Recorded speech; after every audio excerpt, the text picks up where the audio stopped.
As a youth leader, what is your relationship with a student supposed to look like, especially the students who are in your small group? That's what I want to discuss in this video. Let's begin by going over a couple ways that you should not relate to a student. First, you're not a student's parent. I mean, this should be obvious, right? Your student has parents, whether they've got actual biological parents or step-parents or grandparents or legal guardians.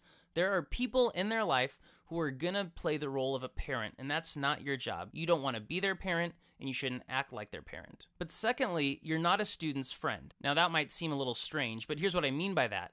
You're not a peer with the student. You don't relate to the student like they relate to their other friends who are junior hires and high schoolers. You've got a different kind of relationship. You're an adult, they're a child still at the end of the day. So here's a couple things to keep in mind. Don't confide in a student. Don't confide in a student like you would confide in another adult who you've got a real intentional close relationship with. It's not healthy for the student, and it's not healthy for you as an adult either. Also, don't share current struggles with a student. We're all going to struggle with sin in our lives. That's to be expected. That's normal.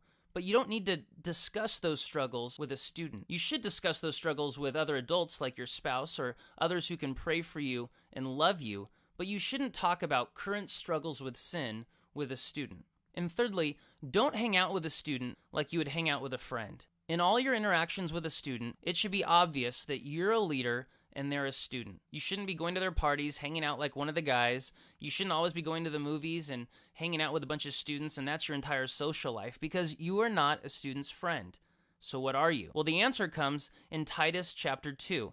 Look at verses 4 through 5. These older women must train the younger women to love their husbands and their children, to live wisely and be pure, to work in their homes, to do good, and to be submissive to their husbands. Verses 6 and 7 say this: in the same way, encourage the young men to live wisely, and you yourself must be an example to them by doing good works of every kind.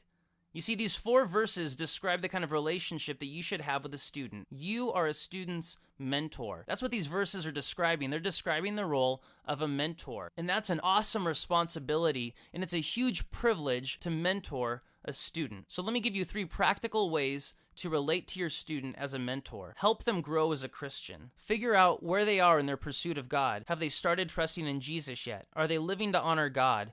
Are they focused on helping other people, and are they maturing by helping others? Figure out where they are in that circle in foundations and help them go to the next level. Help them grow as a Christian and model Christian behavior for them. That's what we see in verse 7. Both men and women are told to be an example to younger people by doing good works of every kind. Model Christian behavior. Model Christian behavior in your small group time. Model Christian behavior when you might be in a youth group event together. Model Christian behavior if they see you interacting with your spouse or your kids. Show them how to live as a Christian. And finally, encourage and challenge your students. You can think of your role kind of like a coach. You're encouraging them. You're spurring them on to follow Jesus, and challenge your students. If you see that they're not taking seriously their pursuit of God, if they're allowing sin into their life, you can challenge them. You can call them out on that. That's what you see going on in Titus 2. That's the kind of thing that a mentor does. You've got a great privilege. You get to be a mentor in the life of a student. They need mentors. These students aren't going to have mentors, many of them.